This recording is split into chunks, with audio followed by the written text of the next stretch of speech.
Tonus Laboratorio del Piede, centro altamente specializzato nella costruzione di plantari su misura, dedica nuove tecnologie di rilevazione dei carichi posturali per dare voce alla filosofia di benessere che lo caratterizza. Ben ritrovati al meteo. Non si placa il brutto tempo sulle nostre regioni, ci attende un'altra giornata in ostaggio di una spiccata instabilità. Ma vediamo il dettaglio di mercoledì 22 maggio.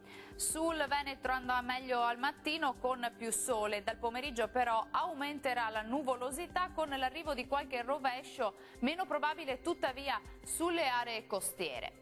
Temperature minime tra 11 e 15 gradi, massime in aumento comprese invece tra 18 e 22 gradi.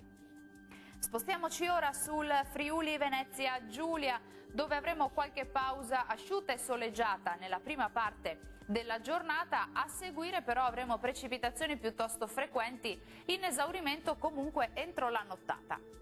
Temperature minime tra 12 e 15 gradi, massime oscillanti invece tra 17 e 21 gradi. Poche novità sul Trentino Alto Adige, con temporali un po' ovunque, ma col passare delle ore andrà un po' meglio e il tempo risulterà più asciutto.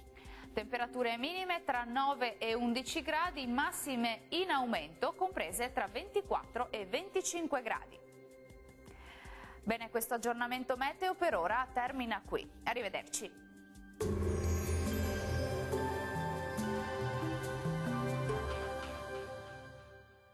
Tonus è il miglior negozio di calzature moda comoda. Qui troverete il più vasto assortimento di calzature Fratelli Tomasi. Eleganza e comodità, perché camminare è vivere.